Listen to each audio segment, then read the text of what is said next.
feel it is time to go for the all-in on Etaf on that Kha'Zix. While on the other hand, looking at RRQ's team composition, it really relies a lot on the coordination with this Yasuo, but they still have a lot of damage on Marky, and as we know, Marky is one of the most reliable AP carry players here in the WCS. Yeah, the Ziggs is just too strong, so we'll see how that would turn out and pan out for RRQ as we're jumping into the rift for game number 2 in the series for the lower bracket. And this could very well decide if RRQ can close this out easily. Oasis Gaming was known to be this team that if they lose a game or two, it's hard for them to get back. Yesterday, they tried that with Fennel Adversity. They lost the first 2 games, got the 3rd game, but 4th game was just a blowout that went to the side of Fennel Adversity. Here, RRQ again gets game 1. If RRQ gets game 2, it's going to be a big question on the mental for Oasis Gaming getting into game 3. Yeah, it's definitely something that Oasis Gaming has the hands to go for an equalizing 1-1 in this lower bracket series because the stakes are too high to underperform at the state of WCS playoffs. The team that will lose this series will say goodbye officially here in WCS, and the team that will win will proceed into the lower bracket finals. Scuttles are up. Chaz and Helios looking for Etaf. Okay, Etaf just was able to leap away, but a bit of a fight here in the mid lane. Don't think it will amount to any kills at this point, seeing as it's still very early into the game. Both junglers just doing a bit of a handshake right here in terms of the Scuttle Crab. It's going to be a trade 1-for-1, one for Chaz, one for Etaf. At the same time, looking at their levels and the jungle clears, Etaf was able to get more gold and a bit more XP, was able to hit that level 4 earlier than Chaz on that Riven. So it's just a bit of a disparity in the jungle here. Yeah, but I'm really afraid of what it's gonna happen for RRQ because Yasuo never carries early. He has to scale a bit. He needs 1 to 3 core items to be able to get that power spike. And if RRQ is able to reach that point without getting a lot of these casualties that Oasis Gaming can do, because we know Oasis Gaming to be that aggressive team, they could definitely do a big thing up against Oasis and take this game too. But if Oasis takes the early and takes that mid game, it's looking quite dire for RRQ. So these are some of the things that we need to consider and look at for this game.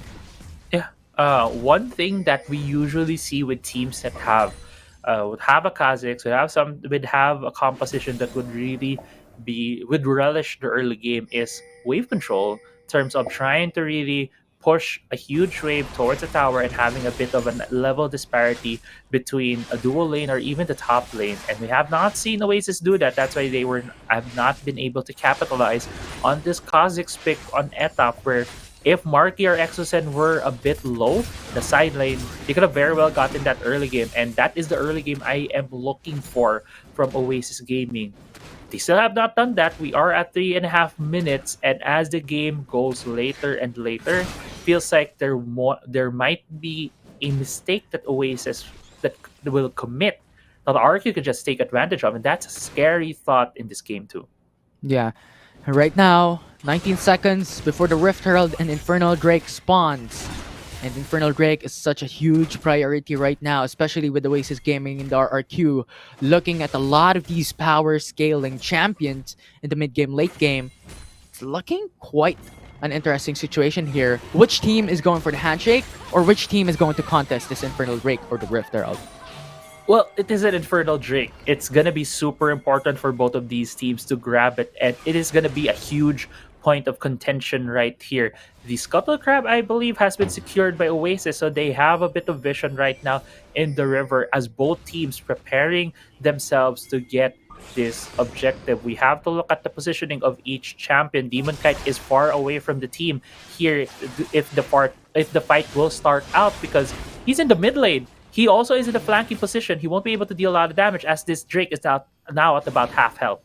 Yeah, and no team wants to continue the Drake. Just goes in for the reset because there's a lot of potential to take and go to a collapse in the Dragon Nice Pit. The package. package is now forced, so expired already. And RRQ will lose the chance to go for the Infernal Drake. And now it's set, going for the showstopper. Kills on Chaz, followed up by Exosen, being dead by Oasis Gaming, taking the kill. And it's now Devil J though, saving RRQ's life, going in for the Decimate. A lot of these HP coming through, and SL will just get burned to the ground as Marky will finish him down with a bomb. Yeah, but first blood and the dragon goes to the side of Oasis Gaming. I feel there was a bit of a weird call right there from RRQ. Last bet was used on Dragon, on the Alistar. It's not the ideal target, but it was a target that they had after the package was burned. Great positioning right there in terms of the fight for Oasis Gaming. I was scared for Demon Kite because he was in the mid lane, but he had the package, was able to use it in the middle of the river to put a line in the river, not being let through for RRQ. And great call actually from RRQ. They didn't pursue the fight further. They backed away as soon as they saw Oasis in the back foot. They got a bit more exit kills out of it. RQ though, Exosen might be getting a bit overextended. From a knock-up though for Dragon, followed up by the CC from that set. The Rift Herald will That's go close. to the side of RRQ as a 1-for-1 objective will be traded, and as of yet, both teams are looking dominant and fashionably well as 2-for-2 kill standing. Only 300 gold lead for Oasis with the Infernal Drake in their pocket. one more But right kill. now, Oasis collapsing under the tier 1 turret mid lane as they take the kill on the support of RRQ. Yeah, that was a quick kill right there. Tower at 358 HP. Almost on Ooh. Marky! Oh, Marky almost falling right there. Tower really almost about to fall, but no mana and Demon Kite. He must back away right here. While RRQ has two members on the top side. With Shelly, they will be getting the first turret of the game. And that's why Oasis Gaming really wanted to try and contest that mid lane turret. Wanted to get it at 358 HP. They were able to get the kill on Exosen, as Exosen, I believe, was trying to defend. His explosive cast was about to come up. If it was back up maybe a second or two earlier, he could have used it on the wave for the defense. But alas, he was killed, giving one more kill gold to the side of Oasis Gaming. And right now, after that Rift Herald fight, it's 1,000 gold in the lead for Oasis Gaming. A very small gold lead, but a gold lead nonetheless. Yeah, but remember, we have a Yasuo for RRQ and 4 champions that can set up the play for Helios. As the panel has talked about, when it comes to RRQ, we're looking at Helios to carry the team. Devil G to be there to also do the same role, to do the same job, to be that scary player that Oasis Gaming has to play against. But as of yet, as you stated, it's Oasis having the advantage in this game number 2 in the early game, but only a minute gold lead with 400 gold. Minute one, but oh, wait a minute. There could be a fight in the Dragon lane right here, Infinity. If they get the turret, this could change things up. The last breath already forced onto Dragon, but that's the support here, RRQ. Too tanky. It's the Alistar. We talked about Alistar being that cow that can take all the aggro, can take all the damage, but not gonna be enough as Chaz will be there to provide damage for RRQ.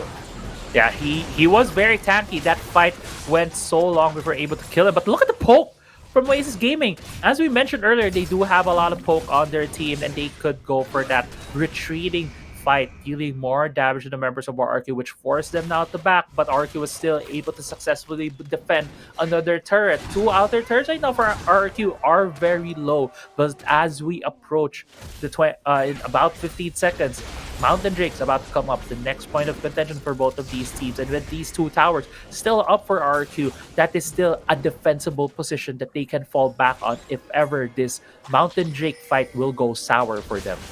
Yeah, and Oasis Gaming is setting up the play. It's Helios in the middle of the fight. Oh, it's Oasis Gaming, the 4-man roam looking to kill him as Helios cannot move, cannot go away, cannot retreat as he gets slain by Oasis Gaming.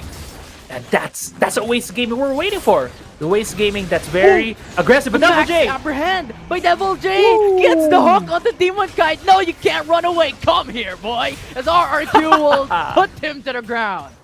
Yeah, great pull right there. No AD carry right now for the side of Oasis Gaming, while Helios is still down for the side of RRQ. It's going to be a 4v4 on this Mountain Drake. Both teams still looking to contest here. Yeah, and Exosen, it's Esla coming through. The showstopper is there, going to have access into the backside. They get the kill onto head of now. It's 3 for null as RRQ will decimate Oasis Gaming, and Demon Kite will be the only one left. And RRQ will secure the advantage.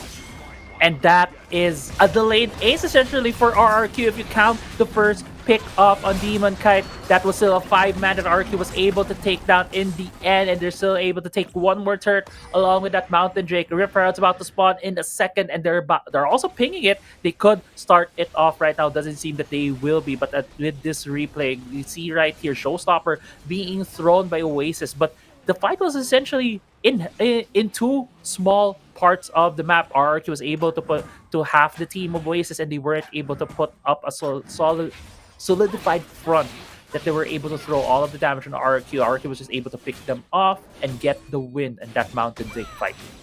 Yeah, and I think it's clever for RRQ to not go immediately into the Rift Herald and just go for the reset because they have a lot of Yeah. gold from that Drake, from that fight. And if they go to the Rift Herald immediately, Oasis can respond quickly because Etaf at that point in time has the 1 second respawn. So it's clever for RRQ, and now that they've gotten the reset, they bought some items, they have the advantage, and now they secure the Rift Herald. Right, and if they went for the referral, Oasis could also have grabbed the mid lane turret. We see that Yeah. the bot lane turret is already down, so one turret has gone to the side of Oasis Gaming. If they stayed a bit too long on the map, and as you mentioned, not buy items with the gold that they got from the kills and from the dragon, yeah, it would have been more resource going to the side of Oasis. So good mitigation of gold generation on the side of Oasis, putting them a bit farther behind. But as we get a bit of a lull here in this game, Infinity, looking at the items, Divine Thunder and Black Cleaver right now for Demon Kite. So very tanky, quirky on their hands. Also able to just get more damage down on Devil J and Chaz, who are building a bit more health in their champions, as well as looking at Edaf. Already has a Muramana and the Edge of Night, so he will be dealing a lot of damage, as well as being able to block at least a spell, which could be a knock up, a stun, or a knockback that could lead into a last breath. So pretty good pick up right there for Edaf. Yeah, and right now, as RRQ is only looking at the last tier 1 turret, it's RRQ putting Exos in his 1 HP! I can't believe it, but Ignite! Dragon will burn him down with Ignite. But RRQ with a Rift Herald looking for that finish on the tier 1 to open Oh up the my map, God. to open up the bot lane as they secure the tier 1 turret, and they're happy with that. They're going back. Yeah, Hero Shelly right there, sacrificing her life to get one more tower for RRQ. Got the tackle at the last second, and that cost Oasis a tower. Looking at the pings right now, Oasis are pinging the top side wave, which is very huge at this point. A lot of gold. The dragon might be getting caught out here. Chaz going in, use up the flash. Summoner spell burned, but Dragon is there with a flash for flash to come back to safety, and that Mega Inferno Bomb is also at the cost of the Dragon going away. So Oasis will have that advantage as 14 seconds on the clock for the Baron Nashor to spawn. Yeah. At this point, Baron Nashor is about to spawn. RQ could set things up. Looking at their items as well, as you mentioned, Helios does not, in the early game, not really a strong champion on this Yasuo because not a lot of damage coming out. Already has the Solari Charge Blade and the Blade of the Ruined King. I imagine he will be going for an Infinity Edge as his third item, which will give this Yasuo the amount of damage that we're looking for out of him. So the later this game goes, the harder it is for Oasis Gaming to be able to navigate these fights, just because of the amount of damage that the champions from RQ can throw, as well as Marky. Already has the Ludens and the Death Cap. These bombs are just gonna hurt Oasis Gaming.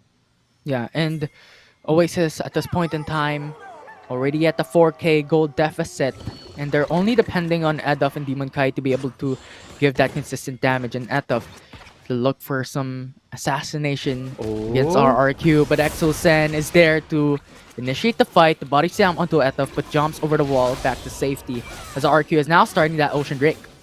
Yeah, Ocean Drake has been started. Looking at the members right now. Fight here. Oh, the last breath immediately from Helios. They want to secure that kill onto the jungle of Oasis Gaming as Etaf is still at 1 HP, still alive, still surviving against RRQ. And Helios is down as Demon Kite will be traded. It's a 1-for-1, but RRQ is looking for the chase. And Edaf is in trouble as they go back over the wall. The Sasis will buy some time, but Edaf, as soon as he goes up, he dies, and RRQ will secure the double. RRQ taking a huge lead right now in this game. Once they secure this Ocean Drake in the gold, it's not a lot, but in terms of the momentum, in terms of what it feels like it's building into infinity, RRQ has solid control over this game. You could see the decision making in that fight. As you mentioned, immediate last breath when they saw Etaf was the one that got caught in the knockup, they immediately pulled the trigger because it essentially took out the smite in that fight and gave RRQ that objective. Looking at the gold, it's a 4K gold lead for RQ. But before that, let's look into the replay. Immediate stasis actually from Etaf being even got hit with a Mega Inferno bomb. It was kind of awkward and still wanted to get the red buff. But looking at the rest of that fight, Oasis was in full retreat. They were picked off one by one because they had to scatter around the jungle terrain, and that's a very hard thing if you're the one contesting the dragon from the blue side, because you're contesting it behind a wall, and if the other team can jump that wall, traverse that distance and get towards your team, you're just gonna be scattered. And that's what RQ took advantage of to pick off members of Oasis one by one. Yeah, and that will in turn give them a lot of disadvantage. The dragons are there already, building onto the IE as you stated for that Yasuo. If he gets that Infinity Edge, it's a power spike rather, secured for Helios. So we're waiting for that opportunity, or rather RR2 is waiting for that opportunity to be able to get that item and just wreak havoc in the Rift. But as of yet, Oasis is playing very safe. They don't want to give any more kills to RQ than they already have. As it is already 4-kill lead for RQ. It's looking quite scary. Because if some team loses, the Baron Nashor is open.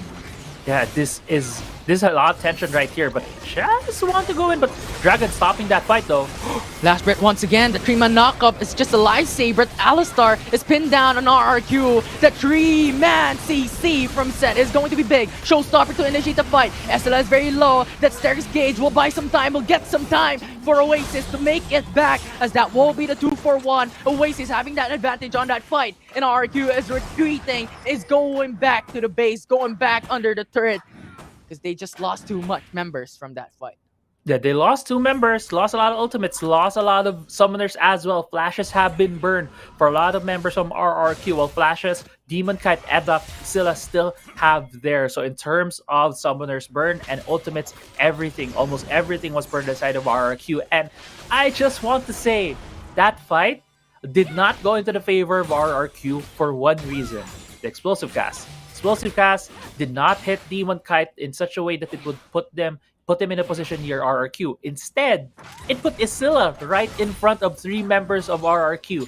Because of that, it was the free setup for Isilla, was able to get the face breaker, was able to set himself up for a good showstopper, being able to deal a lot of damage on RRQ members. And that was just a very unfortunate cast for Exosen. But all is not lost. That was only 2 kills that went to the side of Oasis, with Baron up here 18 minutes into the game. Cloud Drake is our elder here.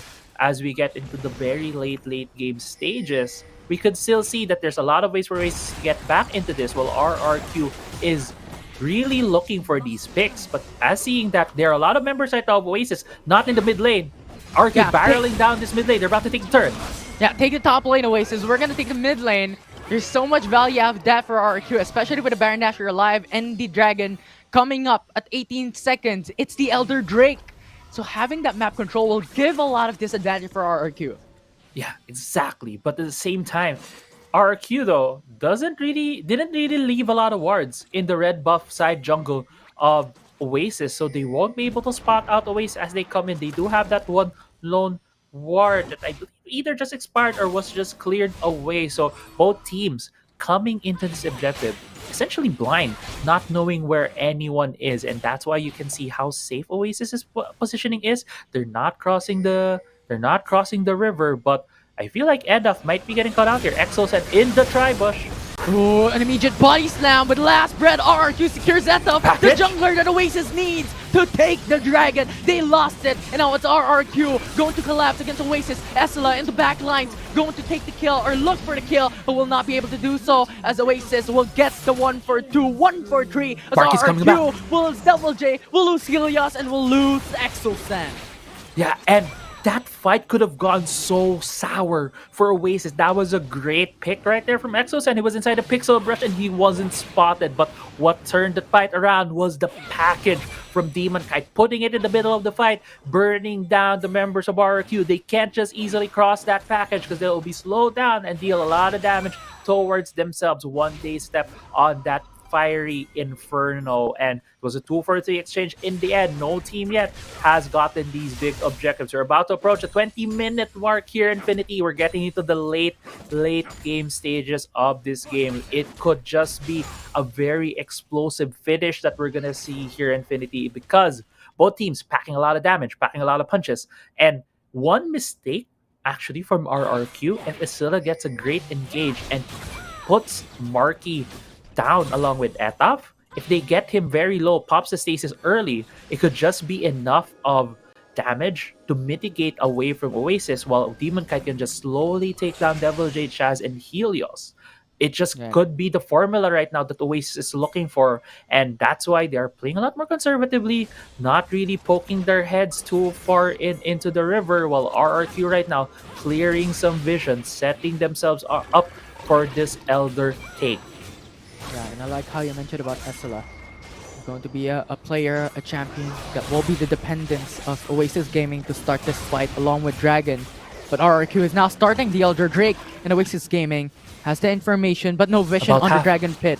Now has 2 wards on that pit. They heard me that Devil J is now flashing in, going through, getting the upper hand, but the Stasis Ancient immediately, and a double man knockup for RQ that sets up Helios for the last breath. And that will put Eduf's HP into 1 bar, and he will get slain. Exila is already down, and RRQ is winning this fight, but Chaz is gone, so RRQ will lose their jungler, but that's a 3-4-1, and Devil J is looking for more as Demon Kite is retreating, and the RRQ is looking for the chase, and Devil J with an option guillotine will secure their 4th kill. Yeah, and this just could be game right now for RRQ. They still have 4 members up. Etaf's the only one here to defend. It's an end-gaming push, or the game-ending push rather, as RRQ is looking for the finish. That's going to be the ace already, and Oasis, the respawn timer is too long, and RRQ will secure game 2 of the series. And RRQ approaching match point here in our series. 2-0 in the lead now against Oasis Gaming.